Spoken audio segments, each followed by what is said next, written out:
From the opinion pages of the Wall Street Journal, this is Potomac Watch. The Supreme Court debates the legality of racial preferences in college admissions in a pair of big cases. Ilya Shapiro is here to discuss the oral argument and the clues about where the justices might vote on what could very well be landmark cases. Welcome. I'm Paul Gigot with the Wall Street Journal opinion pages, and another potentially blockbuster term at the Supreme Court is underway. And the latest big cases are challenges to the admissions practices at Harvard and the University of North Carolina. Lower courts upheld the school's defenses of their practices against a challenge from a group Students for Fair Admissions and Asian American plaintiffs who claim they were discriminated against and are discriminated against by race in admissions. But the plaintiffs, despite losing in the lower courts, they've appealed to the Supreme Court, which accepted the case and heard oral arguments on Monday. And here I am with Ilya Shapiro of the Manhattan Institute, Supreme Court scholar extraordinaire and follower. You followed these cases from the beginning, Ilya. Thanks for being here. Let's put these in some context and the history behind these first. The court first considered race in college admissions back in the Bakke decision with Justice Powell and took it from there. Fill us in on the background and context. Yeah, that Bakke case from 1978 blocked the use of racial quotas in UC Davis Medical School. But there's one justice, Lewis Powell, who said that race can be used for limited purposes as one of many factors, not determinative, but one of many factors for the compelling state interest of educational diversity. And on that one thin read, on that one vote, our whole modern diversity edifice, DEI, diversity, equity, inclusion now, that's what it's built upon. In 2003, the Supreme Court majority now at this point in the Grutter case out of the University of Michigan, there's now a majority that said you can use race as one of many factors, not determinative, has to be narrowly tailored, etc. And Justice O'Connor, for the majority, said that she expects that within 25 years, racial preferences will no longer be necessary. Well, here we are 20 years later, and if anything, they're more widespread and entrenched. And that's where we stood on the eve of the 5-hour marathon argument session. I listened to it also. Your listeners don't have to, that we had yesterday. The court has been, since Bakke and Grutter, on the fence. They had the two Fisher cases in which Justice Kennedy kind of issued a mushy middle opinion where he didn't really want to take a position on the constitutionality of racial quotas in the University of Texas. But now we have a new court, and this new court is willing to take this up. And you heard the oral argument. So what struck you about the oral arguments? Well, the bottom line up first, Harvard and UNC are going to lose. But the question is, how big? Is the court going to say you simply can't use racial preferences? Is it going to say that educational diversity is too mushy a concept? Justice Thomas said, I don't know what diversity means. It means everything to everybody, and you can get to do everything under it. Are they going to simply vacate the lower court opinions and say, we need to study more, lower court, what exactly Harvard is doing? But there certainly is a majority on the court that doesn't like this kind of nebulous black box use of race. And Harvard's lawyer, Seth Waxman, a former Solicitor General, conceded that 45% of Black and Hispanic students at Harvard got in because of racial preferences. So far from the one of many factors not determinative that's supposed to be the law, Harvard and UNC and the educational establishment more broadly is clearly using race to put an anvil on the scales, and the court does not like that. Yeah, it seemed to me very clear, and Chief Justice Roberts drove this point because Waxman was trying to say, oh, well, it's just one of many tips, as he put it, that Harvard gives, just like tips for oboe players, tips for athletes, tips for legacies, and race is just one of those. But then the Chief Justice drove in and said, well, this means that at some point race will be the determining factor. And Waxman had to concede, yes, it will be. And then Roberts said, well, that means at some point you are discriminating by race. And Waxman mumbled and didn't really have a clear answer to that. But he almost conceded the point that racial discrimination at some point does determine admissions. And I thought it was a very telling moment. Yes, and of course, Roberts had the response to the oboe player line by saying that we didn't fight a civil war over oboe players, although that would be quite a squeaker. Yeah, let's listen to that. We have that clip. You will have to concede that if it provides one of many, then in some cases it will be determined. I do concede that. Okay, so we're talking about race as a determining factor in admission to Harvard. Race for some highly qualified applicants can be the determinant factor, just as being an oboe player in a year in which the Harvard-Radcliffe Orchestra needs an oboe player will be the tip. We did not fight a civil war about oboe players. We did fight a civil war to eliminate racial discrimination, and that's why it's a matter of considerable concern. Ilya, I have to say, I thought that was the moment of the match, if you will. And this was Roberts, remember, who's thought of as the squish, but not on these issues. Yeah, no, it was the forcefulness of his delivery, number one, was striking. But then the fact that he put such a fine point on the distinctive problem of race, right? It's not like being a son or daughter of a legacy. It's not like being an oboe player. It's not like being the star quarterback. Race in American history and in American law has, as we all know, a very problematic history. And as he said, we fought a civil war over it, and we wrote the 14th Amendment to ban discrimination by race, and the Civil Rights Act of 1964 explicitly to ban it in law and banish Jim Crow. And I think maybe that exchange, to me, distills the essence of the dispute here. Do you think that diversity, which has been used as the justification for the discriminating by race, and Waxman basically did that again, do you think that it has any chance of carrying the day here? You know, the Solicitor General, the U.S. government's lawyer, argued essentially that, we understand it's racial discrimination, but it's necessary to have a diverse military officer corps, for example. I don't think enough justices are buying that. Now, again, how they write the opinion is still up in the air, but I think they're frustrated. I think, Justice Barrett asked again and again, what's the end point? And no lawyer was able to come up with even a metric of, okay, once we've achieved this, or this is the definition of critical mass, or something like that, for when these preferences, this deviation from how we understand equality under the law can end. That really is telling. And I think they're done with this decades-long experiment built on that one vote by Justice Powell in 1978, with tinkering with this machinery of judging people based on the color of their skin rather than the content of their character. Another element of the argument that struck me was when Seth Waxman was asked to try to explain why Asian Americans at Harvard applicants, scored so low on what's called personal ratings, right? So when you consider an application, schools consider SAT scores or ACT scores. They consider grades. They consider extracurriculars. They consider recommendations, a variety of things. And one of the things Harvard does is it gives a personal rating, things like integrity, things like character, things like personality, and so on.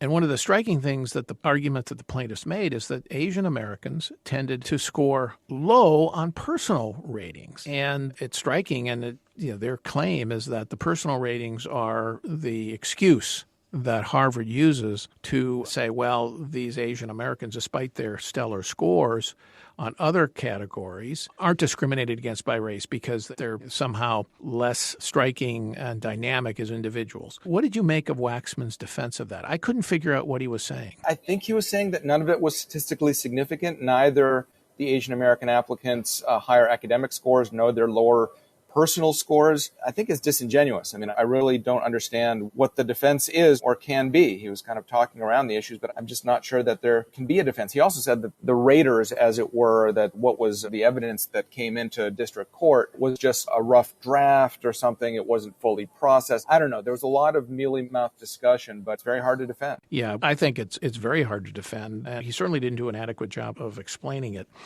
All right, we're going to take a break. And when we come back, more with Ilya Shapiro.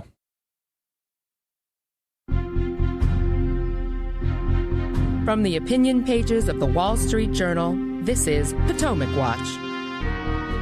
Welcome back. I'm Paul Gigot of the Wall Street Journal with Ilya Shapiro. Let's talk about a couple of the liberal arguments. Justices Sotomayor and Elena Kagan and Ketanji Brown Jackson tried to make a vigorous defense of Grutter, the precedent of 2003 that said you could have racial preferences as one factor in promoting diversity as a compelling interest in admissions. And Sotomayor, in particular, Justice Sotomayor, argued that, well, we have what she called de jure segregation still in the United States States of America, and that justifies the use of race to attempt to ameliorate that. What did you make of that phrase she used, de jure segregation? De jure usually means as a matter of law, and I thought segregation was banned in America as a matter of law. Yeah, I think she either confused the terms de jure and de facto, meaning in practice, in fact, or she was using de jure in a critical race theory sense of the system having racist structures built into it. And so the racist segregation era laws continue to be in effect, the legacy of housing redlining and things like this. But I gather the strongest version of what she's saying is because we still have lingering effects of Jim Crow era policies and de facto residential segregation, that we need to maintain these racial preferences as a measure, not a remedial measure, but to ensure that we still maintain diversity despite these obstacles. I don't think that that's going to be persuasive. Justice Kagan made the case about business and military diversity, an essential need in those institutions. And if the court overturns Grutter and does bar the use of race in admissions, that will flow through into these institutions and they'll no longer be able to pursue diversity. My own experience in business is that just as a matter of business priority, people will still want to have a diverse workforce. So I don't think that ruling against it will mean that you can't attempt to have that kind of diverse workforce. Ilya, I don't know. What do you think? I think that's right. And, that was, I think, a savvy choice by the Solicitor General to focus on the military component. That was a striking part of the Grutter argument in 2003 with the University of Michigan. But the question came up, I think, from Justice Alito, well, what about those colleges that don't have an ROTC program, that aren't training military officers? Or why can't you promote from within in a way that promotes diversity? What does Harvard-wide or nationwide selective institutions,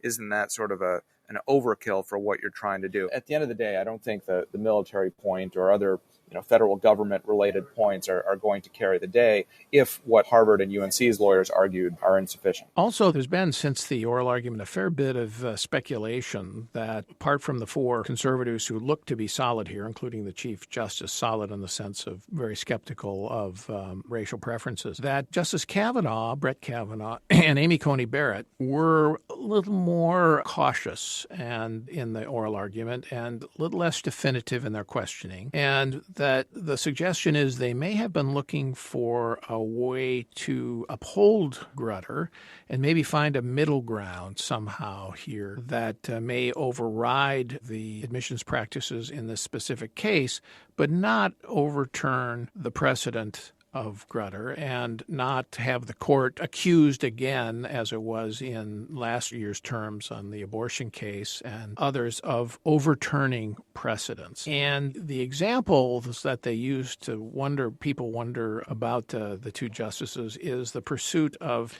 the Justice Sandra Day O'Connor's famous statement in Grutter that, well, we probably won't need these racial preferences in 25 years. What do you make of that speculation about Barrett and Kavanaugh? Well, they did appear less convinced or convicted of Challenger's case than Roberts, but Barrett, I think, was very concerned that there's no endpoint. Kavanaugh talked about, what about considering racial identity in the context of the personal essays that college applicants write? Is that okay? And if that's okay, how different is that than just box checking? I think that is a significant difference personally, and he may well in the end. I think what we're likely to end up with is still at least 5, maybe the whole 6 votes for a majority opinion with a separate concurrence by Kavanaugh. He's taken to penning these hand-wringing concurrences where he understands the concerns of the other side and noting that in this case, for example, you'll still be able to talk about your personal experiences and the admissions officers can take that into account, things like that. But I think it's, that what I just described is much more likely than having either Barrett or Kavanaugh siding with liberals in favor of Harvard or UNC. Don't they have to finally grasp the nettle of whether or not discriminating by race in admissions is constitutional, legal, or not? I think that's right, because we had the Fisher experience, the 2 cases out of UT Austin that were decided in 2013, 2016, where courts are supposed to be less deferential to administrators, but then the Supreme Court with Justice Kennedy ultimately did defer to UT. I just don't think that there's a thinner way to slice that particular salami. The experiment has either worked and run its course, or it hasn't worked and needs to be dismantled. I do think that more likely than not, the kind of straightforward end it rather than try to mend it yet again is the way that we'll end up. Right. And the difficulty of the schools themselves in defining what they mean when they say diversity is a compelling interest. Justice Thomas said at one point, I hear a lot about diversity, but I still don't know what it is. It seems to be whatever the schools say it is. And the problem with that is that it leaves lower courts scratching their heads about how to interpret what the schools are actually doing with diversity. And I think it leads to a deference to the schools as you described in Fisher. And the court has said in many cases that the use of race deserves strict scrutiny by courts. And yet I think the lack of clear definition for diversity as a compelling interest in colleges means that it's very hard to subject that, what the schools do, to judicial review. It's kind of a Goldilocks standard of you can use race a bit, but not too much. And ultimately, I think, has proven unworkable and more divisive. And we didn't get into this in the argument, but there were briefs on this, the aspect of mismatch. That is, even those who are supposed to benefit from diversity are, in fact, done a disservice because those who get in just because of those preferences end up towards the bottom quartile of their classes, complete their degrees at a lower rate, have a lower bar passage rate, all the rest of it. I mean, it's really a failed experiment in social engineering. And I think the court, the majority, is recognizing this. And going back to your question about the criticism that the court itself has taken after Dobbs, on this issue, if they're actually looking at public opinion, abortion, the country is split more or less. On racial preferences and admissions, it's a popular opinion is running something like 3-1 against, including comfortable majorities of African Americans and Hispanics. So I think the justices really don't have anything to fear. Just stay off of Twitter for a few days after the decision comes down. Well, and your point about the public were borne out in the referenda on this subject in California and Washington State in recent years, and of course going back to California in 1996, where California barred racial preferences in government entirely. So let's step away from the specific case, Ilya, and just talk about the meaning, if the court rules as you think it will, and I agree with you, I think it will, then what are the implications going forward for not just school admissions, but across the government and this debate we've been having, which has really been intensified in the last 2 or 3 years, about the centrality of race and the use of race in so much of American life? Is this going to change the way people think about that and the way institutions behave as they try to address what people on the left call systemic racism? Most acutely, we're talking about higher education, and there's going to be massive resistance there. I choose that term advisedly. They're going to use every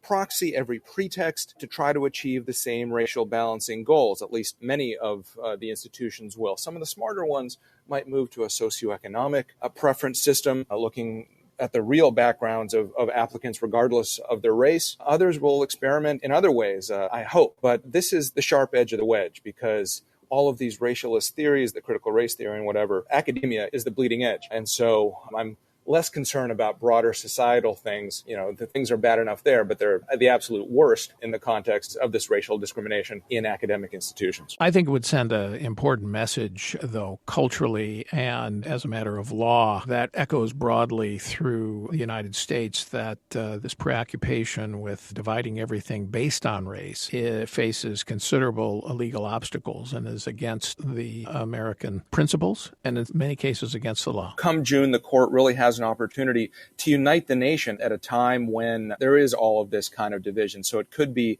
a healing moment that certainly those on the laptop left, as it were, and the very online folks don't really appreciate. But I think as a country coming off the pandemic and all of the disruption that we've seen could really be a positive. Couldn't agree more. Ilya Shapiro, thank you so much for joining us. We sure appreciate having you on. And thank you all for listening to this edition of Potomac Watch. We're here every day, so please check in tomorrow and we'll be back with another edition of Potomac